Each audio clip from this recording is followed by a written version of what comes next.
بسم اللہ الرحمن الرحیم۔ السلام علیکم، welcome to my YouTube channel. مطالعہ پاکستان 9th کلاس کا آج کا یہ لیکچر ہے، اور یہ ہے چیپٹر نمبر 2 تحریک پاکستان اور پاکستان کے قیام کے شارٹ کویشچن آنسرز کا پارٹ 2 دوسرا حصہ۔ پہلا حصہ اس کا آ چکا ہے، اس کویشچن آنسرز اس میں تھے، مزید جو ہے اس میں ہے، تو اس کے اندر جو باقی رہ گئے امپورٹنٹ سوالات اس کو ہم شروع کرتے ہیں۔ سوال نمبر 1 ہے، قیام پاکستان کے بعد آنے والی انتظامی مشکلات بیان کریں۔ اس کا جواب ہے، سول سروسز کے کل 81 مسلمان افسر پاکستان کے حصے میں آئے، جن میں سے زیادہ تر کو اعلیٰ عہدوں کا کوئی تجربہ نہ تھا۔ مرکزی حکومت ریکارڈ اور ساز و سامان اس لیے کراچی نہ پہنچ سکا کہ ہندوؤں اور سکھ فسادیوں نے ریل کی وہ پٹڑیاں ہی اکھاڑ دی تھیں۔ بھارتی فضائی کمپنیوں نے مسلمانوں کو جہاز کرائے پر دینے سے انکار کر دیا۔ جو سرکاری ملازمین کسی طرح پاکستان پہلے پہنچ چکے تھے، ان کے لیے رہائش کا کوئی بندوبست نہ تھا، مگر ان لوگوں نے ہمت نہ ہاری اور اپنی تمام تر انتظامی صلاحیتیں قوم کے لیے وقف کر دیں۔ انتظامی مشکلات کہتے ہیں مینجمنٹ یا ایڈمنسٹریشن پرابلمز کو۔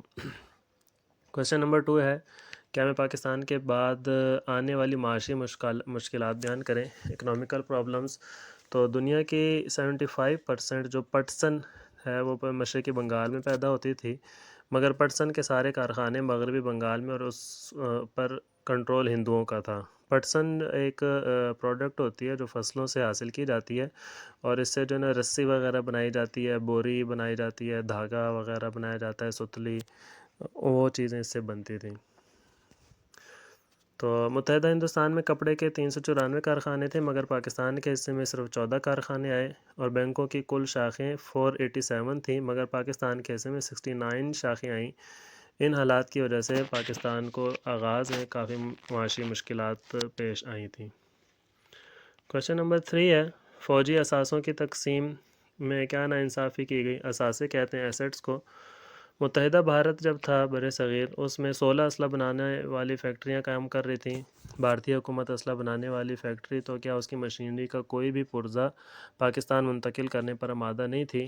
کافی بحث اور تکرار کے بعد یہ ڈیسائیڈ کیا کہ اسلحہ بنانے والی فیکٹریوں کے حوالے سے پاکستان کو 60 ملین روپے دیے جائیں گے تاکہ وہ اپنی اسلحہ بنانے والی فیکٹری قائم کر سکیں۔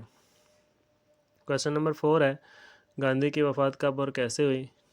تو گاندھی کو ایک انتہا پسند ہندو نے 1948 میں قتل کر دیا تھا۔ کویشچن نمبر 5، قائد اعظم نے بحیثیت گورنر جنرل کیا کردار ادا کیا؟ تو انہوں نے کراچی کو دارالحکومت بنایا، سول سروسز کا آغاز کیا، بحری اور بری فوج کے ہیڈ کوارٹر بنائے، اسلحہ فیکٹری کا قیام بھی ان کے دور میں ہوا، ہندوستان سے افسروں کی منتقلی کے لیے خاص گاڑیاں چلائیں، چونکہ وہ افسران کی کمی تھی جو انتظامی مشکلات میں ہم نے پڑھا تھا، اس لیے افسروں کو منتقل کرنے کے لیے خاص گاڑیاں چلوائی گئیں تاکہ پاکستان کے نظام کو سنبھالا جا سکیں۔ پاکستان کو اقوام متحدہ کا رکن بنایا، پہلی تعلیمی کانفرنس منعقد کروائی جس میں تعلیمی بہتری کے لیے فیصلے کیے گئے، اور خارجہ پالیسی پر خصوصی توجہ دی تاکہ دوسرے ممالک کے ساتھ اچھے تعلقات قائم کیے جا سکیں۔ کویشچن نمبر 6 ہے، سندھ طاس معاہدہ جو ہے وہ اس سے کیا مراد ہے؟ پاکستان اور بھارت کے درمیان سندھ طاس معاہدہ 1960 میں ہوا، جس کی وجہ سے پانی کی تقسیم کا مسئلہ حل ہوا۔ 3 دریا راوی، ستلج اور بیاس بھارت کو دیے گئے، اور دوسرے 3 دریا سندھ، جہلم اور چناب پاکستان کو مل گئے۔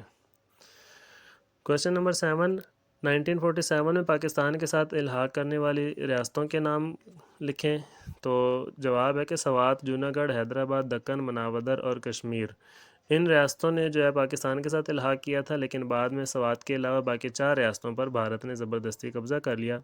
پھر جو کشمیر والی ریاست تھی، اس میں کشمیر کا کچھ حصہ پاکستان نے آزاد کروا لیا تھا، باقی کشمیر پر آج بھی جو ہے وہ انڈیا کا قبضہ موجود ہے۔ کویشچن نمبر 8، لیاقت علی خان کی خدمات لکھیں۔ لیاقت علی خان نے پنجاب میں مسلمانوں کا قتل عام رکوانے کے لیے پنڈت جواہر لال نہرو کے ساتھ سرحدی علاقوں کا دورہ کیا، اور یہ قتل انہوں نے رکوائے، اور جو مسلمانوں کو فضول میں قتل کیا جا رہا تھا۔ پاکستان انتظامی ڈھانچے کی تشکیل، معاشی زندگی کی بحالی، بجٹ کی تیاری، کشمیر کی جنگ بندی، داخلی انتشار پر کنٹرول کیا، اور تمام درپیش مسائل میں قائد اعظم رحمۃ اللہ علیہ کی اور حکومت کی رہنمائی کرتے رہے۔ نیکسٹ کویشچن نمبر 9 ہے لیاقت علی خان کی وفات کب اور کیسے ہوئی؟ تو 16 اکتوبر 1951 کو راولپنڈی کے کمپنی باغ میں آپ کو اس وقت گولی مار کر شہید کر دیا گیا جب آپ خطاب کے لیے کھڑے ہوئے تھے۔ ان کی زبان پر آخری الفاظ یہ تھے، یا اللہ پاکستان کی حفاظت فرما۔ قوم نے لیاقت علی خان کو ان کی عظیم خدمات پر قائد ملت کا خطاب دیا اور کمپنی باغ کو لیاقت باغ کے نام سے موسوم کر کے ہمیشہ کے لیے ان کی ملی خدمات کا اعتراف کر لیا۔ آپ کو کراچی میں مزار قائد کے احاطے میں دفن کیا گیا تھا۔ کویشچن نمبر 10، 1 یونٹ سے کیا مراد ہے؟ دستور سازی کی راہ میں حائل رکاوٹوں میں ایک اہم رکاوٹ یہ بھی تھی کہ ملک کا مغربی حصہ چاروں صوبوں کو مشرقی حصہ ایک صوبے پر مشتمل تھا۔ اس رکاوٹ کو دور کرنے کے لیے مغربی پاکستان کے چاروں صوبوں کو ملا کر ایک صوبہ بنا دیا گیا اور اسے 1 یونٹ کا نام دیا گیا۔ 1 یونٹ کے قیام سے اور آئین سازی کے انتخابات کے بعد دستور سازی کا کام کافی حد تک آسان ہو گیا تھا۔ دستور سازی مطلب آئین بنانا، جو پاکستان کے لیے آئین بنانا اور قوانین بنانے تھے، اس کو دستور سازی کہتے ہیں۔ نیکسٹ کویشچن نمبر 11 ہے قرارداد مقاصد کی اہمیت لکھیں۔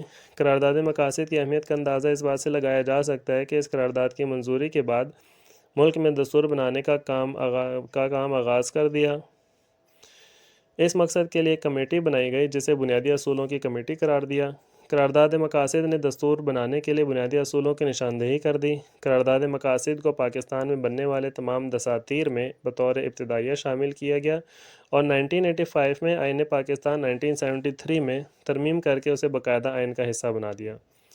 کویشچن نمبر 12، 1956 کے آئین کی اہم نکات لکھیں۔ تو اس کے اہم نکات یہ ہیں، اللہ تعالیٰ کی حاکمیت ہوگی، پاکستان کو اسلامی جمہوریہ قرار دیا گیا، وفاقی پارلیمانی نظام حکومت قائم کیا جائے گا، شہریوں کے حقوق کا تحفظ ہوگا، عدلیہ آزاد ہوگی، اردو اور بنگالی قومی زبان ہوگی، اقلیتوں کو مذہبی آزادی ہوگی۔ کویشچن نمبر 13 ہے 1956 کا آئین کب اور کیسے منسوخ ہوا؟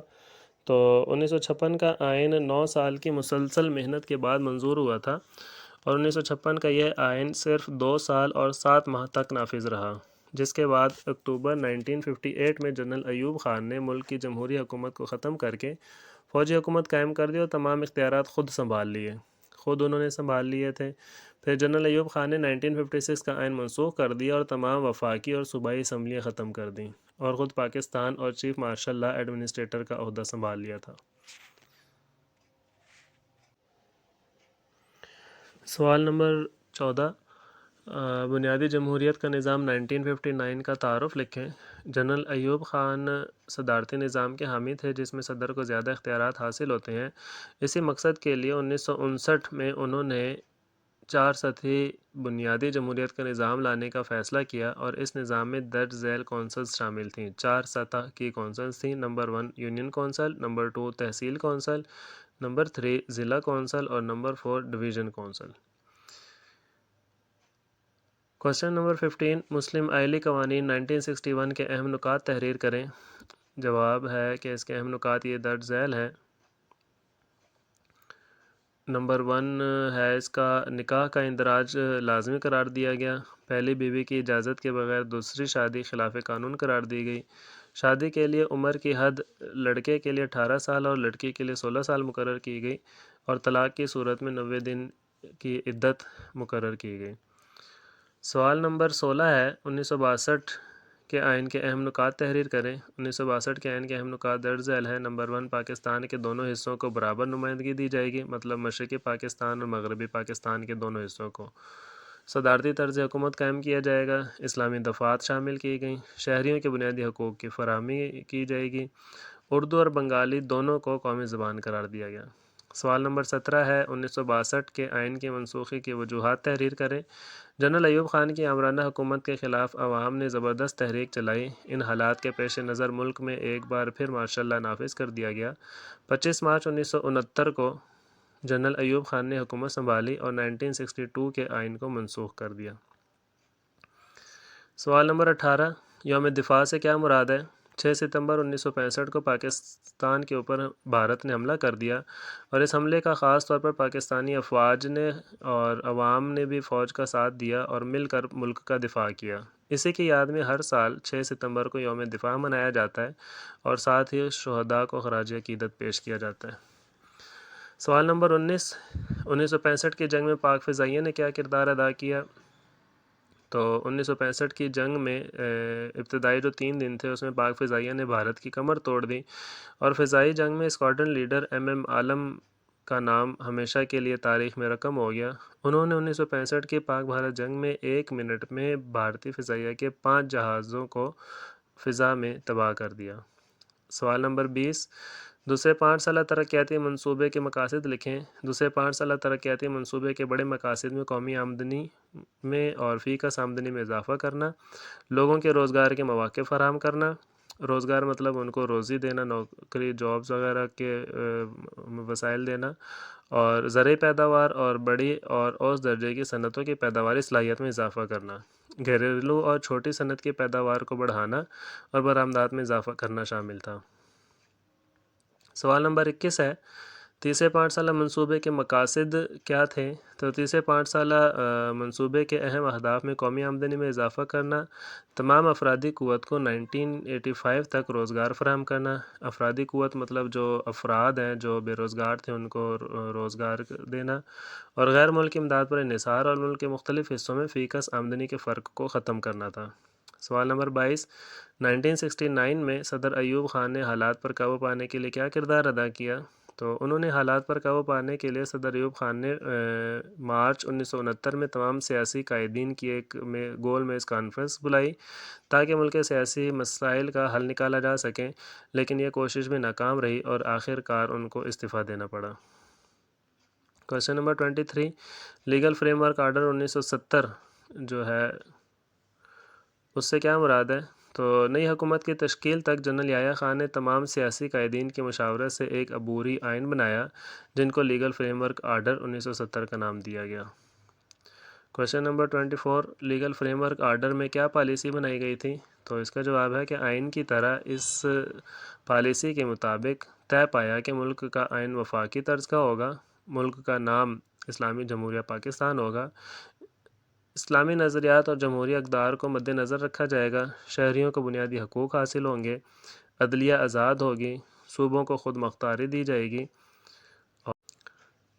سوال نمبر 25 ہے، 1971 مشرقی پاکستان کی علیحدگی کے اسباب بیان کریں۔ تو اس کا پہلا سبب ہے جغرافیائی فاصلہ، مشرقی پاکستان اور مغربی پاکستان جو ہے دور دور تھے، درمیان میں فاصلہ تھا، اور ہندوؤں کے اثرات تھے اور معاشی پسماندگی تھی، ہندو اساتذہ کا کردار تھا، یہ ہندو جو ہے وہ لوگوں کے دلوں میں نفرتیں پیدا کر رہے تھے، قومی زبان کا مسئلہ تھا، بنگالی اور اردو قومی زبان کا مسئلہ چل رہا تھا، نمائندگی کی شرح کا مسئلہ تھا، حکومت میں مطلب کون نمائندگی حاصل کرے گا، پھر بھارت نے مداخلت کی اور فوج کو جو ہے وہ بیچ میں لے آئے قبضہ کرنے کے لیے، پھر شیخ مجیب الرحمن جو مشرقی پاکستان کے مقبول لیڈر تھے ان کے کچھ 6 نکات تھے جن کی وجہ سے اختلافات پیدا ہوئے، اور 1970 کے عام انتخابات تھے جس میں فیصلہ نہ ہو سکا صحیح سے کہ لیڈر کون ہوگا، جس کی وجہ سے جو مشرقی پاکستان کی علیحدگی ہو گئی 1971 دسمبر میں۔ جی تو یہ آج کا لیکچر تھا اور یہ نوٹس تھے، یہ بڑے ضروری اور امپورٹنٹ سوالات ہیں، تو اگر آپ کو یہ لیکچر اچھا لگا ہو، نوٹس پسند آئے ہوں تو سبسکرائب کریں چینل کو، لائک کریں، کمنٹس کریں اور دوسرے لوگوں کو بھی شیئر کریں تاکہ وہ بھی اس سے فائدہ حاصل کر سکیں اور بورڈ میں اچھے نمبر لے لیں۔ جزاک اللہ، اللہ حافظ۔